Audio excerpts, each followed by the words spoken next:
Thank you very much. The issue of ownership structure is one that takes a lot of the attention in the academia. And we basically know that there is the dispersed ownership model, which is unique to the US and the UK, and the concentrated ownership structure, which is basically the rest of the world. Now, even in the US, we know that there is substantial part of concentrated ownership, even though it's been treated as dispersed ownership. And the question is, how do we treat that structure of concentrated ownership? So if we look on the existing literature, then we can say that the main line of reasoning is explaining the fact that someone is owning a block, and the block creates costs of illiquidity and reduced diversification, and you have to compensate yourself for owning the block, and the explanation is bad private benefits of control. Someone is expropriating the minority to compensate for owning the block as the controlling of the corporation. So they affect the distribution of the pie, whatever the assets the corporation has. And of course, it would come with recommendation to improve minority protection. That's the normal solution for this. Now, when you see that explanation, it is a little bit problematic as a single explanation to a widespread phenomena. And it cannot explain why we do see concentrated ownership in good law countries like Sweden and the US. It cannot explain why is that we see some practices of private equity, which we know they hardly engage in self-dealing. They mostly have a portfolio without self-dealing between the corporation and their portfolio. And in terms of anecdotes, then after 3 years as the chairman of Israeli SEC, I knew fairly well who is expropriating minority and who is not. So I went and talked to those who I knew are not. And I asked them, why is that you own a block? And I got variety of explanation, but all of them were something that you would say, well, maybe he's right, maybe he's wrong, but it's a valid explanation. For example, you get an answer saying, I don't trust anyone else to manage the family wealth. I can do it better than any other. Okay, so ex post, we know that not all of them are doing better than the market by definition, but at least from the fact that that person is a rich person and I'm not. So probably there is something to it, that they know better than others how to manage their own wealth. So, but whatever the reason is, it's not related to private benefits of control. Another explanation, which I think is more sound because it doesn't, and you get the color green, because it doesn't look just on the pathology of the structure. It says that basically owning a controlled block provide much better incentives to monitor corporations and monitor management, and that's a substitute for monitoring done by imperfect markets. However, while they concentrate on an activity which will increase the size of the pie, they acknowledge that in fact this explanation just add an additional cost, illiquidity, reduced diversification, and monitoring. So once you have that, they end up with a recommendation that we should allow consumption of optimal private benefits of control. Now, it's hard to think about how a system go about allowing optimal level of private benefits of control. Most of the systems around the world hardly enforce the very simple rule of 0 private benefits of control. And how can they enforce an optimal level? It's really a puzzle. But more important is, why is that we need to provide incentive to monitor only through ownership of a substantial block of shares? Why can't we write a contract that will substitute and just focus on the monitoring element? In fact, this is a criticism of this model, which is similar to the criticism of the famous Jensen and Macklin model. So we are offering a new explanation, and we call it the idiosyncratic value, which is basically the subjective value that an entrepreneur will assign to their business idea or to their vision, and something that they would like to would like to perform on their own and do it their way. And if they are successful, then they will share equally with everyone else. It's not, the attempt here is to create above market rate of return and not to consume anything individually for the person. So just to illustrate that, let's take the story of Henry Ford. Henry Ford got out of Edison. He was an engineer, and he wanted to produce a car. He didn't invent the car, nor did he own any intellectual property in the production of cars. In fact, he was competing at the same time with 100 different corporations, all trying to create cars. Now, at the beginning, he established a corporation called the Detroit Automobile Corporation, and he was the minority owner. Investors owned the control of the corporation. He got the right to manage the corporation. Investors owned the board, and they appointed all the members of the board. And he started to work. So he created the first design, and investors demanded that he will move to production. And he said, no, I need to perfect the model. They said, no, you move to production. And from this agreement, it ends up by investors shutting down the corporation. So he made a second attempt. It was about the similar structure, the Henry Ford Corporation, also minority stake, controlled by outside investors. He made the first design. They say, you should take it to production. They say, no, I still need to perfect the design. And this time, the end of the story is that they fire him. They substitute Henry Ford for Henry Leland, change the name from Henry Ford Corporation to Cadillac Corporation, and they sell his own design with great success. Third time, this is what he said. From here in, my shop is always going to be my shop.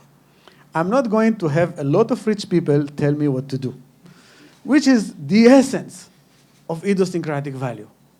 Now, this is just a simple illustration, which I think is great because it gives a lot of insight to many other elements, but this is a story we know fairly well. Now you can go to the movies and see the movie Jobs, about the point in which the board of Apple fired Steve Jobs because they thought he's wasting money, okay? Only to bring him back several years later, but he wasn't able to persuade the board about his vision of the corporation he himself created. And another famous story is Jack Bogle. Jack Bogle got fired from managing a small investment corporation called Wellington, and he came out with the idea of creating index funds or index-related funds, which means we will not offer for the public the service of trying to beat the market, but rather we will offer the service of just doing whatever the market does.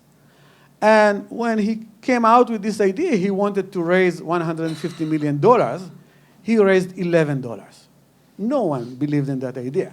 Forbes published a story saying this is a stupid idea about his idea because they said no one is going to pay anything just to get what the market is doing. The market is doing. We want to pay for some premium active investment service. And today, we all know Vanguard, the corporation he created, is the largest investment house in the world. And Forbes, several years ago, published an apology story for the famous "That's a Stupid Idea" they published fairly back then. Now, this explanation is different from the explanation that exists in the literature, which is the one which is the property right explanation, which suggests you provide control because you want people to make asset-specific investments today, and they will not make the investment today if cannot be assured that they can get the profit ex post. So our story is not dependent on any asset-specific investment. And of course, it is different from private benefits of control, whether pecuniary private benefits of control or non-pecuniary private of control, whether they're harmful or not, they all go just to the person who is in control, while our story is based on pro rata distribution of whatever is being gained from that activity. Now, with this in mind, we use the financial contracting story to describe what's going on. So on the one hand, you have the entrepreneur who would like to promote their idiosyncratic value. On the other hand, we have investors, and investors are afraid of agency costs. Now, it is an inherent part of idiosyncratic value that you will have asymmetric information. Not just in the normal sense of asymmetric information in which we will know different facts, but also in the sense of different opinions and different views about the future, even if we all know the same set of facts. But agency cost then can take the very good faith form of the entrepreneur is simply wrong. They believe they can change the world, but only very few can change the world. And you might be investing in something that's completely wasteful and you're losing resources. And it could be also the normal agency cost, which is opportunism. You keep running a project even though you know you should shut it down just because you can keep furthering your interest at the expense of the investor. So this is the challenge. We have to create a contract. On one hand, the entrepreneur would like to promote idiosyncratic value. On the other hand, investor would like to protect themselves against agency costs, and they have to do it under conditions of asymmetric information. So basically what it's there are two types of elements that they negotiate about. It's cash flow rights and control rights. And they would like to assign those rights between the parties such that they will balance between the wishes of the entrepreneur and the wishes of the investors in terms of which of those elements you would take further. Now, the important thing about these two rights, and they will reveal an important story. One, we know that control, if you give control to the entrepreneur, it will maximize idiosyncratic value because you get to do it your way. And if you give control to the investors, it will minimize the agency cost because you can fire the entrepreneur and you can close or shut down the investment if you think it has no future. Cash flows, they will determine the risk and expected return of the investors. Okay? If you can give them 70%, you can give them 80%, whatever you're giving them, they're going to calculate that as part of the expected return. They will assume the risk of the business, and if the relationship between risk and expected return is worthwhile, they will make the investment.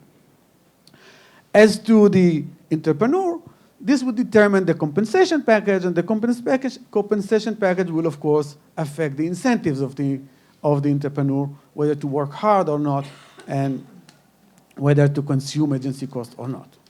Now, I think the most important element in this story is the fact that these rights are a zero-sum game. This is a fixed pie, and whatever you give to one side will come at the expense of the other.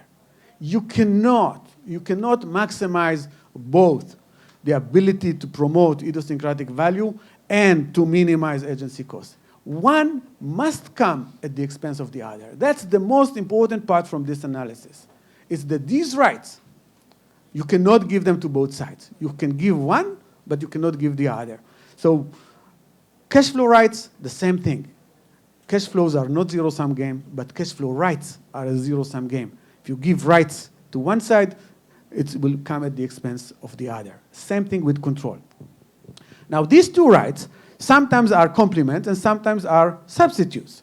Sometimes they are complements because you can create something through control directly, and sometimes you can do the same thing through substitute. For example, you can take a direct control rights over whether the investment will be going forward or not, or you can give complete control rights to the entrepreneur, but investors will use what we know as staggered investment or staged investment, meaning that we were not going to give you the full investment on first day. We're going to give you just 10% until you reach the first milestone, and then we'll give you another 10% and another milestone.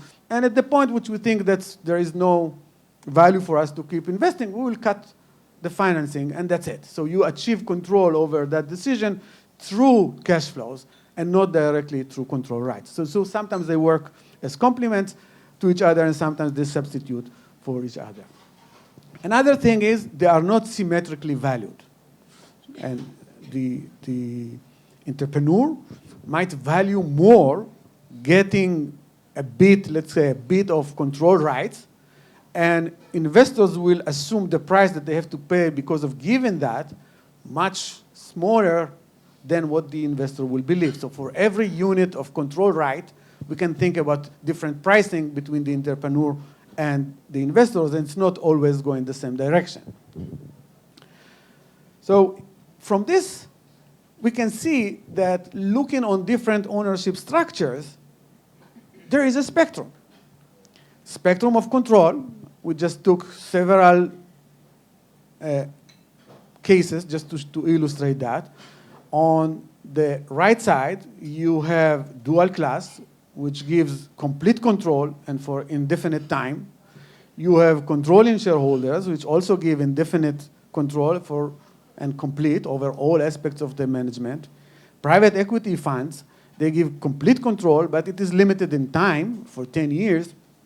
And dispersed ownership, the board will get the day-to-day management of the corporation and most of the decisions, but not all of them. Some decisions are left for shareholders.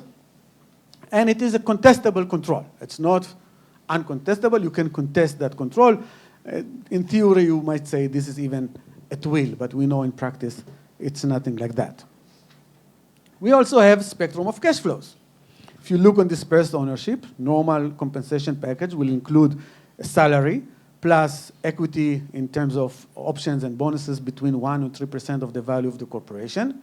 Private equity will get 2% of the investment and 20% of whatever they make above some benchmark. Dual class normally hold less than 50% of the cash flows, more around 30-35% of the cash flows. And controlling shareholders will own normally more than 50% of the cash flow of the corporation. Now, this is in fact showing that ownership structures are in fact different contracts creating different balances between idiosyncratic value and agency cost.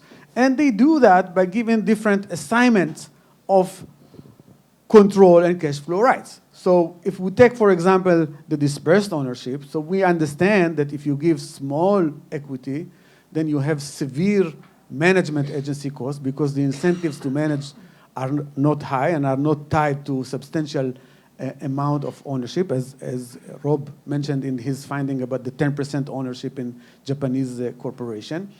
But we compensate for that by creating contestable control.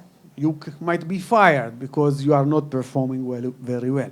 So it has the effect that on the management, from the management perspective, it's very hard to pursue idiosyncratic value because it's contestable control. And it's very hard also to pursue agency cost because it's contestable control. If you look to the other hand, on dual class, for example, then dual class, we know that they have indefinite control, so clearly we will suffer the agency cost of control, the risk of expropriation. They don't have sufficient amount of cash flows. They own about 30%, so 30% is better than 3%, but it still does not fully align the interest of the entrepreneur with the shareholders, so we're still going to have some agency cost of management. So on that structure, you have high agency costs of both types. And the flip side of that you can pursue idiosyncratic value uninterrupted. And we do see these models coming very frequent with corporations who are doing some technology part or internet part, like Google, Facebook, LinkedIn, and all these corporations who are very large, and people do trust some specific person to manage the corporation, and they want to give that person the freedom to pursue the idiosyncratic value, even if they cannot make the investment of over 50% of the cash flows. Now, just looking on these two ends, our argument is the controlling shareholder is in between. This is a contract that reflects a different balance. And the balance is the controller get to pursue idiosyncratic value and increase the size of the pie. And in order to get that right, they have to suffer. They pay. And what's the payment? The payment is they have to suffer illiquidity, reduce diversification, and they have to invest in monitoring. That's the price they're getting for the right to get indefinite, complete control of the corporation. Investors on their side, they get reduced asymmetric information because the owner has substantial stake of equity in the project, and reduced management agency costs, because if you own more than 50% of the cash flows, you clearly have much better incentive to monitor and to manage and to create, and they get to share in that value. Now, the price that they pay, of course, is agency cost of control. That's the price they will pay. But that's a different balance. So if we think about dual class as freedom to pursue idiosyncratic value with agency cost of management and agency cost of control, and dispersed ownership is you're not able to pursue idiosyncratic value, but limited agency cost of management. So here we will have freedom to pursue idiosyncratic value, small agency cost of management, and high agency cost of control. So just a different balance between the two, between the several options that we can have on this spectrum. Now, the implications are that we should see that even in a good law countries, because the motive are not bad. And even without private benefits of control, we will still see people owning control. Control premium, that is the major explanation, all the study that Mariana mentioned about control premiums around the world explaining good law, bad law countries in terms of minority protection, are a mixed signal, because control premium can reflect both. It can reflect private benefits of control, but also it can reflect the value that the controlling owner is assigning to the idiosyncratic value. In fact, those studies, if you take a close look and not just look at the final number, you would see that in each country in which they suggest, let's say, 35% control premium, you see that the spread is huge, running from -1 to even double the average that they report. And if the explanation was just the quality of the legal system, we should expect to see it very narrow, because it would affect most corporations similarly. Or at least if we control for industry, we will see that in several industries it is more prevalent than in others. None of this is showing. And the explanation of idiosyncratic value, by the nature of being very subjective, can explain the widespread results that they find. Now, I'm not going to get into the aspects of the law, but in general, what you would see that almost in every corporate book, you would see a focus on minority protection. That corporate law is there to protect against agency cost. So you would see focus on minority protection. What we say here is the law must balance between minority protections and controllers' rights to pursue the idiosyncratic value. It cannot be one-sided. Otherwise, you can just promote regulation to the end, and we will never see any cost to that regulation, and we know this is impossible, that regulation will have zero cost on economic activity. So this is the other side. This is the cost, and the cost is whatever damage you're going to create in the ability to promote idiosyncratic value. And we suggest that controlling owners should get a property rule protection, and minorities should get a liability rule protection. I'm not going to get into details of that, but if it will come up in the discussion, then I will talk about it. Now, just the next stage of this story. So when you look on ownership structure, there are two players, investors and entrepreneurs, who are signing a contract in which one wants to promote idiosyncratic value, one would like to get protection against agency costs. They are facing asymmetric information, and there are two parties who are going to enforce that contract. One party is the court, and the other is markets. So we can see enforcement either coming through markets or through courts, and they also will be facing asymmetric information, trying to do their job, okay, in enforcement. So the literature, focusing on private benefits of control, just look on the right side. Agency costs, quality of courts, that's the story that they are telling us. This paper is looking just on the upper part. This is just the contractual stage. That's the initial stage. So if one wants to give a complete story of what really is going on in terms of ownership structure, it will be a paper that will take into account all the interplay between all the parties, the contracting part and the enforcement part done by courts and by markets. Thank you. Zohar for his paper. And up front, forgive as the resident anthropologist for my probably predictably idiosyncratic reading of your paper. Though I have to say, having spent a great deal of my life within the orbit of Silicon Valley, I would imagine this would be an immensely popular paper there because it's a place where literally everyone on the street thinks they have idiosyncratic value and is often engaged in quite cynical discussions about the role of investors in the promotion of their particular idiosyncratic value. So in this way, innovation there is much like lightning in a bottle. Everyone wants to be able to produce it and advance it, and there's quite a range of theories about how you go about doing that. Now, so one of the things about this, the very positive side of this sort of theoretical contribution is the value of idiosyncratic value in the comparative context, right? In the sense that many times when you are doing comparative analysis, one of the most difficult things is looking at things that become so commonplace that they subsume a variety of other factors, right? So we essentially have a very powerful disaggregating effect of this type of work, right? So we have this traditional focus on the role of private benefit and control premiums, right? And so we're trying to move away from that. And it may not seem as radical, but when you say essentially the sort of the crux of the argument that the existence of a control premium does not necessarily imply poor investor protection, I think it's not sort of much to say that's a radical assertion in the context of so many comparative studies that look at corporate law globally at the moment. At the same time, I think this has great value for many of the countries that are considered to be good law countries, as well as you're saying, for, again, disaggregating the assumption that because a country has a predominant model, right, that model is the best representation of the reality in that particular country. But as you show in the United States as well, right, the predominance of these controlling interests require alternative explanations. So I think especially because a lot of when we get into these discussions about the role of corporate law and corporate law reform in comparative, or some would say developing contexts, a lot of it is how can corporate law reform spur innovation, right?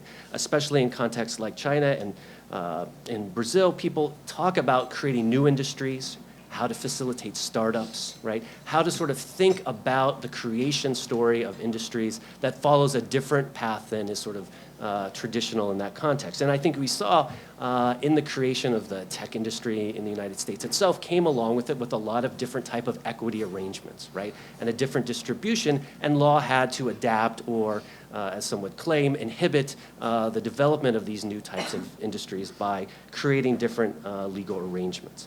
I think also the interesting part is that this puts the entrepreneur sort of at the center of the story, right? There's a particular story that's told, a creation story, when you focus on Henry Ford and where you focus on jobs. And I think especially when people talk about in a developing context, creating disruptive business, right? Disruptive business practices is an incredibly popular idea, that this is important where both new technological innovation, as you can see, in that sort of Apple story is important, but also where there's large shifts in logistics and just how companies are organized and run in a variety of contexts. And so in this way, putting the entrepreneur at the center also hits at what I've often seen in the past as sort of the black box of non-pecuniary benefit, right? People invoke this, right, idea, but I think this captures some of what gets lumped into that category, right, of sort of the idiosyncratic sort of founder or investor having sort of an endowment effect with a variety of aspects of his company, but this is really saying in many ways that there's a rational explanation for that beyond sort of more psychologized explanations. So my questions about this have more to do with how extensive it is as a descriptive account, and in how many places it's actually going to make a difference if our story that we're basing it on is this sort of trying to validate the crazy or visionary sort of Steve Jobs, Henry Ford, or sort of Google.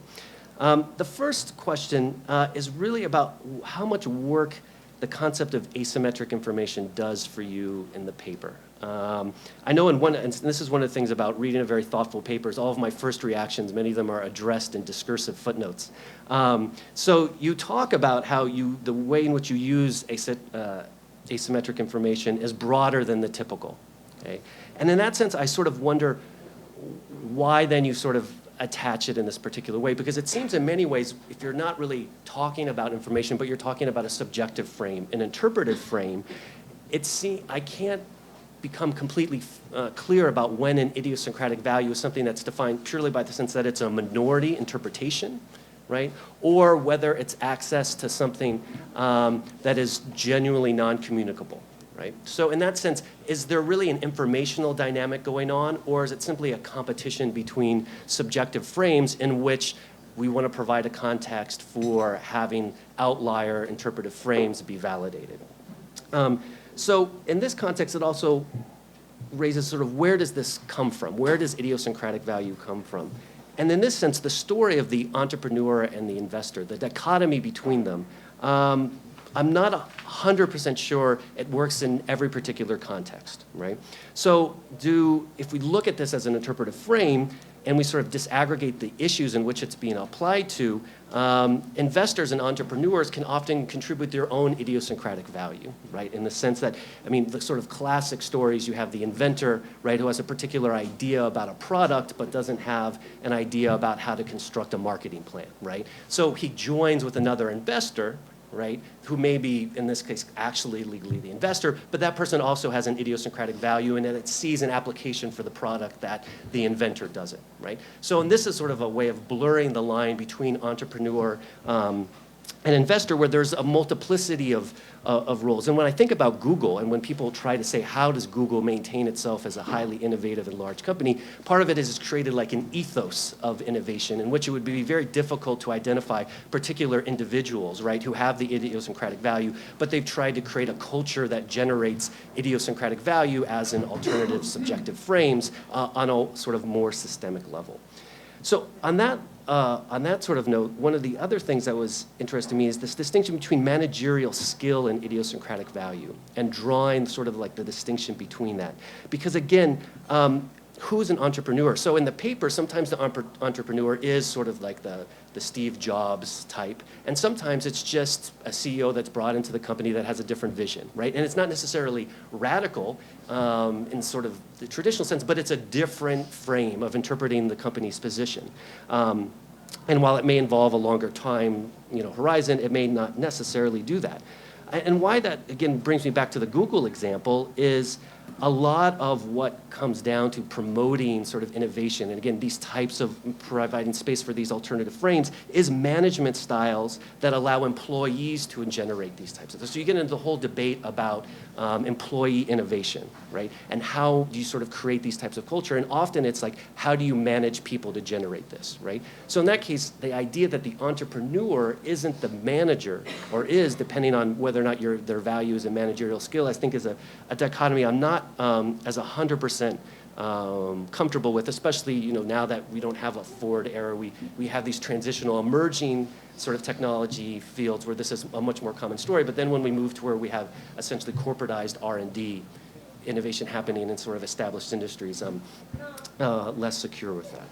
So, and part of this also then leads to the property rights frame for thinking about protecting and giving these strong protections to controlling interests. And that is, so if we think about idiosyncratic value as something that I would assume every investor thinks the entrepreneur with which they're engaging has idiosyncratic value, in the sense that's why they invest with them and not whatever the other sort of multiple possibilities they have. When you have these clashes like with Ford, it isn't that there's idiosyncratic value and it needs to be validated, is that the investors just no longer believe that the entrepreneur has idiosyncratic value, right? So again, they may have sometimes validated this different interpretive frame, but then they think that it's no longer right. So in that sense, why I'm hesitant about the property rights protections, especially as an analogy to traditional property rights, is that there's a bargain, right? I mean, this is part of the bargain that every investor and entrepreneur goes, is like, I believe that you have, this idiosyncratic value, I'm gonna make this investment, but why do they have to be locked into that particular assessment, right? At some point, there's a meeting of the minds. If there's not a meeting of the minds later, it's not because there's this complete disjuncture where there's the idiosyncratic value is what's being contested, right? It's just whether or not it exists. So when you, and I think you see this because when you look into like the examples about selling for a premium, the drag along, you, even in one of your own footnotes, you think that the equal opportunity rule is justified because if you conceptualize this as something that's pro rata owed to everyone, and all of the investors assume, right, because of this bargain, that it's going to be pro rata distributed, again, the disagreement isn't about idiosyncratic value being valuable or what's extent, but its very existence. So I sort of had a hard time seeing how in some of these actual cases this is going to translate into a different rule if you assume for this is just a bargained over quality that was dealt with ex ante in the initiation of the relationship. And the last thing then is in the development context and thinking about how specific this is. So again, in Silicon Valley or potentially in countries like Israel that are younger, have a high percentage of technologically innovative companies, this type of story could have a lot of explanatory power. But when we look into this idea of like, okay, it's true that not in every context does the existence of the control premium lead to bad law. Well, maybe it's not bad law per se, but there's a whole range of other explanations that are going to be much more powerful, right? So if we talk about like state-owned enterprises, right, as one area, both in Brazil and in China, and we talked about some of these things earlier, there's whole other reasons, right, why these things exist in those contexts. And it would be very difficult to create rules that would be based upon a creation story for corporations that deviated so much from the dominant model, right? So I think it's one of the really interesting things about the paper is it has so much potential for looking at further case studies where you could justify where this type of concept would be able to promote a type of activity that was really matched to this type of dynamic. Whereas I think, as people with the previous discussion about Brazil, how much of this is really a control premium that's for private benefits, right? So it disrupts that story, and it's something that people should be cognizant of, but I'm wary of creating strong sort of property rights arguments for different legal rules in context where it's still a very minority phenomenon, right? And I think later on in the paper you say where there's no other substitutes to legal protections, the premium will most likely reflect private benefits of control, which I still think is going to be a very large percentage of the control premiums that we see. The other thing that I think would be very interesting for the paper to interact with is then these studies on concentration and innovation, right? If a lot of this is again to enable the pursuit of idiosyncratic value, there are a number of studies where people have looked at concentrated ownership and innovation.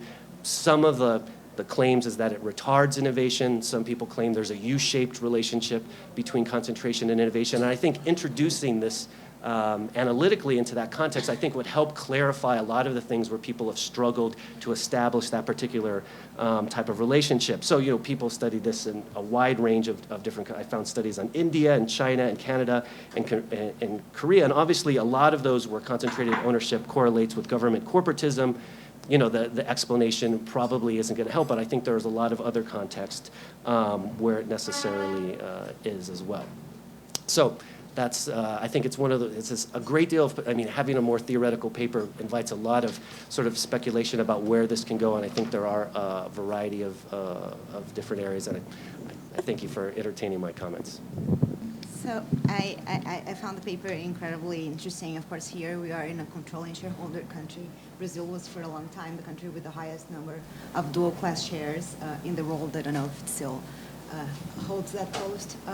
So we're really interested about controlling shareholders, and I think controlling shareholders would like this positive spin in the topic. I found the paper really interesting. First, I just wanted to see if I understood the idea correctly, and then I really wanted to think about implications because I also found the paper really rich. So the way I read the combination, the concept of idiosyncratic value was as a combination of two other concepts that exist in the literature. Namely, both are cited in the paper, of course, the concept of non-pecuniary benefits of control, which is the idea I want to pursue my idea, and I take pleasure in being the controlling shareholder.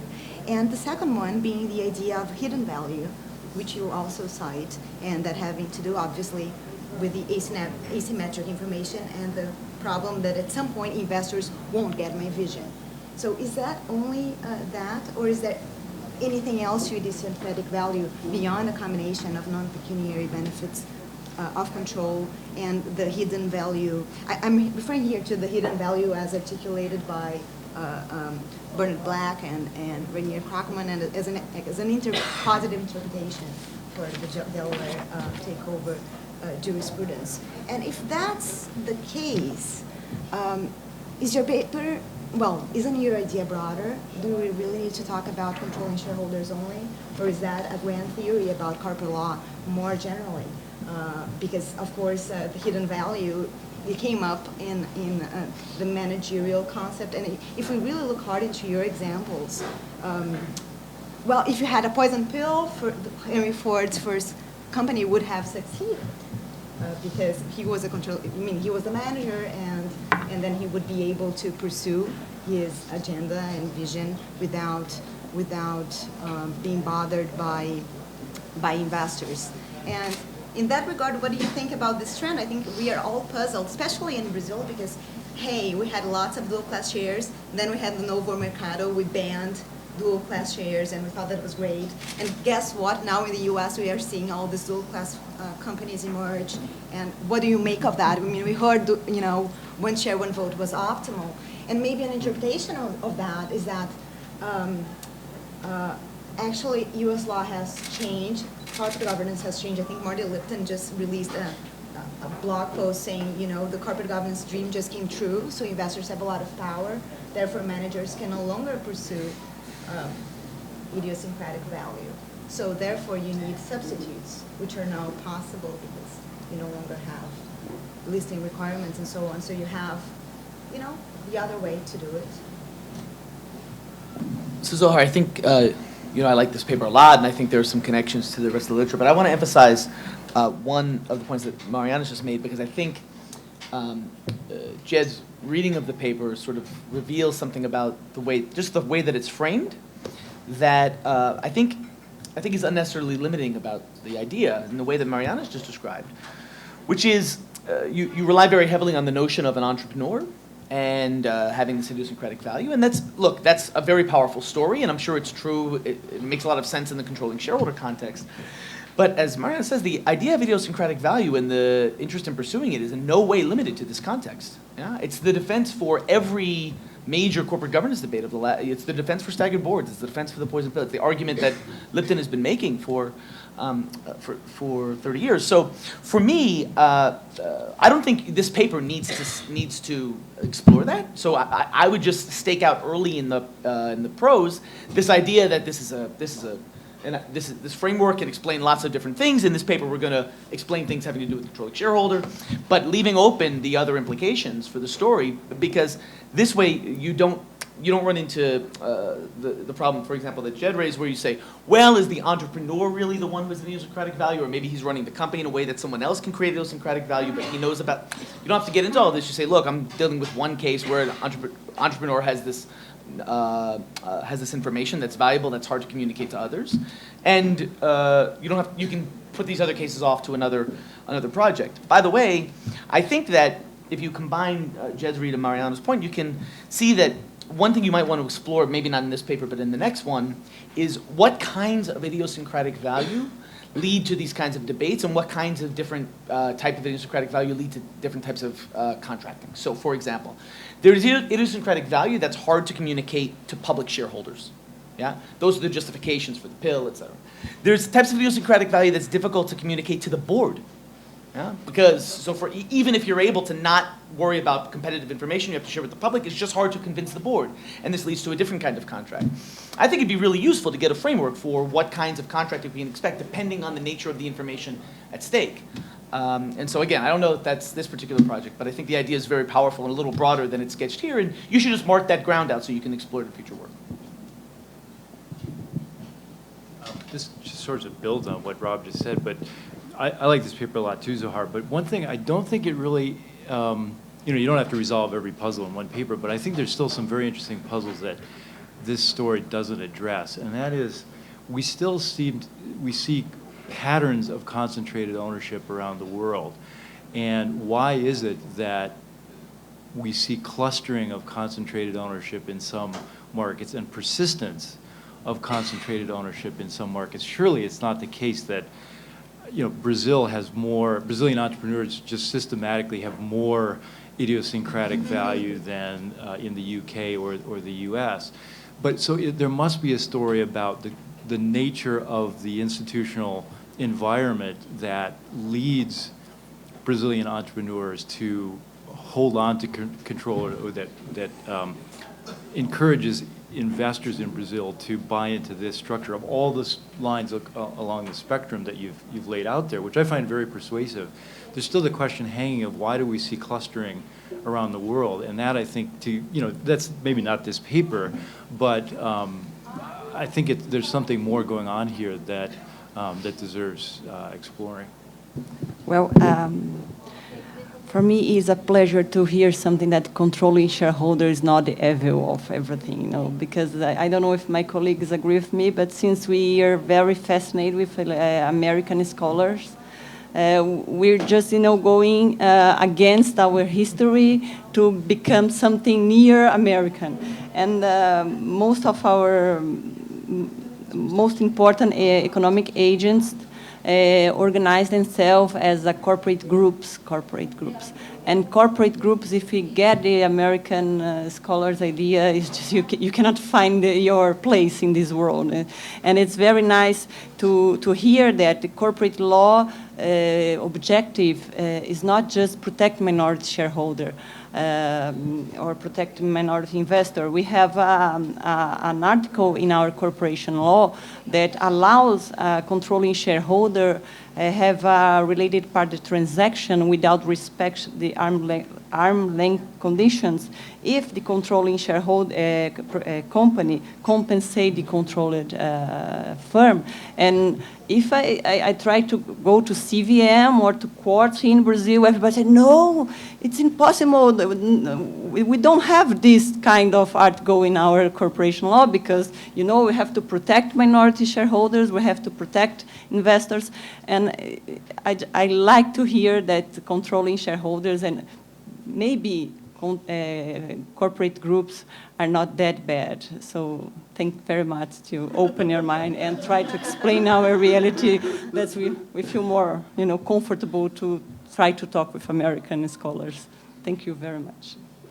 So for your question, I mentioned that the literature is focusing on these two players, and this paper is focusing only on the upper side, and clearly does not offer any solution to the question that you raised. But what we believe that writing a paper that will incorporate these two things together, then we will be able to come up with some explanation. Because we believe that there is a trade-off which is not just the quality of the courts to resolve that issue, but also the efficiency of markets. There is a trade-off between them. So I'll just give you one anecdote that will illustrate where the paper will be going.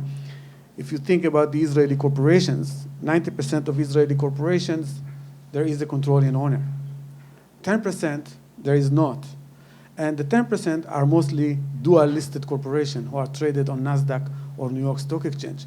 There they break the block. They will have about 30%, below 50% for sure.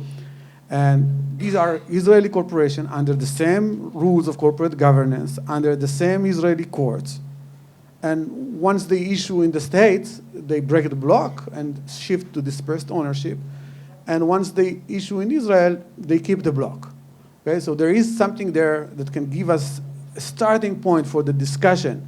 What will be the effect of these two players, courts and efficient markets, in trying to resolve that question? I'm not sure that we'll end up with the answer. We have just initial draft over this story, but still not in the stage in which I can let you read it, because I'm still not sure about what we got there. Now, this is a long list of questions, but to your question, Mariana, and the question of Rob, in fact, this is the paper which I'm currently writing, the application of this theory to dispersed ownership. And the way I'm going to tie into that is through the discussion about shareholders' activism. Is that a good thing or a bad thing? But this framework is very useful for making that analysis. And I'll just give you a question in which it will be in a way to look on that. In the discussion about shareholder activism, Lucian Bebchuk wrote in one of his papers that he never saw that investors are willing to grant complete insulation to the board when they are talking about managing real assets as opposed to financial assets. But we do. We do see private equity manage real assets. They get complete isolation for 10 years. VC managing real assets, they get complete isolation for 10 years. And we see dual class shares, that's a complete isolation forever. So we do see that they give, unlike what he describes. Because once you start thinking in terms of the financial contracting, you get to see that such a contract is not that outrageous. Shareholders do give that. The question is, what is the implied contract in dispersed ownership? That's the only question. And it has nothing to do with empirical finding, whether hedge funds are creating value or destroying value, because it's a contract. You will never question a contract between two parties based on the question whether the first side lose or the other side lost, or whether they both win. It doesn't matter. It's a contract. What's the contract? We'll enforce the contract. So trying to figure that out, you get to see that the same pension fund would give money to a private equity, and they will trust the management with complete insulation of the board for 10 years. Once they'll give the same amount of money to publicly traded corporation, they will not trust the managers. Why? What's the difference? What's the difference between this contract and this contract? Why do we trust private equity managers and we don't trust publicly traded corporation management? Okay, in order to answer that, that's the paper. In order to answer that, you need this framework. And through that framework, it will be possible to explain what is that we see, and more important, what should be or what is the implied contract for dispersed ownership corporations. It's just an initial stage. I'll make sure to send a draft to you once. I think in 2 months I'll finish a draft that can be read. Now, in terms of what is the idiosyncratic value, it's clearly does not touch on what is known as non-pecuniary private benefits. Not the good ones, not the bad ones, because they all relate just to the entrepreneur. We clearly talk about pecuniary benefits. Okay, so the idiosyncratic value must translate into pecuniary benefits that, or not, if the entrepreneur is wrong, that will be shared pro rata. So this concept is more similar to the hidden value than the non-pecuniary benefit. It's just broader. It's just broader in the sense that Rob just described. Some of it part the ability to convey to the board, some of it part of the ability to convey to shareholders. Some of it will relate to difference of opinion. Some of it will relate to the normal asymmetric information about facts. For example, if you think about VC, the way they stage their financing, it's all about clearing facts. The quality of the entrepreneur, the quality of the invention, the ability to manage and get from step 1 to step 2. So in order to capture all this together, we had to define asymmetric information much broader, okay? But I would agree with you that if you will write a formal model in mathematics terms, if we will use difference of opinion, it will capture everything. This I agree with you, okay? Now, it is important to understand that we are not talking just about inventions. We are not talking just about the Steve Jobs of the world. We're talking about everyone. The fact that you believe that you can do something better than others. And it can be anything. It can be not to invent. It can be the ability to manage an organization with the ethos that will create inventions by others. Fine, whatever you call it. What we really understand that even that type of management and dispersed ownership, you have BlackBerry almost disappearing because of a mistake. You have Nokia almost disappearing because of a mistake of top management of dispersely owned corporation. Now, whatever the mistake is, it doesn't matter. What's important is to see that the ability to create and destroy value at that point is huge. And it doesn't matter if it comes through direct invention, like Henry Ford, Steve Jobs, and Jack Bogle, or through excellent management. Lee Iacocca was not inventing anything. He was just a great manager who turned around Chrysler. So we cannot put all of them in this, but we have many illustrations for that idea. Now, after all, we are not in any way claiming that private benefits of control do not exist. There's a valid explanation, but it's just one explanation, and that's the pathology of the system. It's not the reason for its existence. It's what you get when it doesn't work properly. That's first the initial understanding of what's going to be the positive explanation. Now, once you acknowledge that you have two sides, now you have to balance. If the only story that you have is just one side, you are exempt from trying to balance between these two interests. And once you have that picture, whether you agree with details of the idiosyncratic value or you would define it slightly different, but once you agree that there is a positive motivation for that structure, this is just a long spectrum of contracts, this is just one of them with different assignment of control right and cash flow rights, you are forced to balance. And that was the main goal of our story. You cannot just have a dark view of this structure. This structure is all over the world for good reason, okay? They are thieves, but they are thieves even dispersed ownership. Enron was not controlled corporation. It was dispersed ownership. So we have many pathologies in every system. You have pathologies in dual class, you have pathologies in dispersed ownership, and you have pathologies in controlling owner. It's just the question is, how are you going to balance that? Now, the point that you made, which I think it's very important, is that we really don't have to know whether someone is truly able to provide idiosyncratic value with above market rate of return or not. All we need to have is to have a system that would allow those who can do it to do it. Once you create rules, every rule has cost. If the rule is such that you prevent those who have positive idiosyncratic value from doing it in the name of protecting minority shareholder, then you're losing value. And you cannot know how much value you're losing. Okay? So all we say, you need to have a system. It's like the normal story that you have in property law. Why is that we give property protection for individuals? Because they assign some idiosyncratic value for their pen, for their watch, for whatever.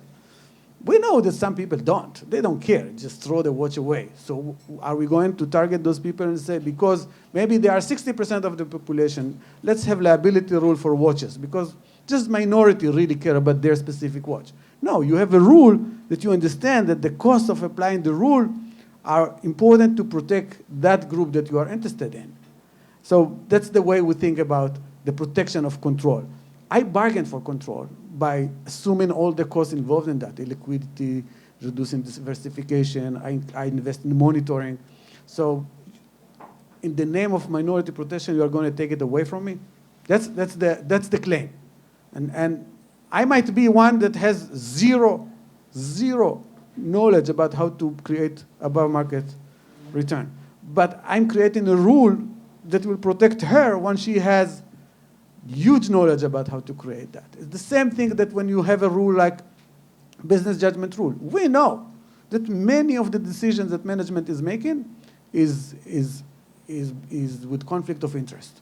Okay? If I choose low variance investment over high variance investment because I care of not letting the corporation go bankrupt, the court knows this is a conflict of interest, but still business judgment rule. Why? Because we want to protect the good manager who's making good decisions, and we don't want to interrupt with creating that value. So it's the same thing, the same idea about the protection of the business decision and the same idea about protecting the controller's rights. Well, the rest I'll have to address in the next draft. Thank you very much.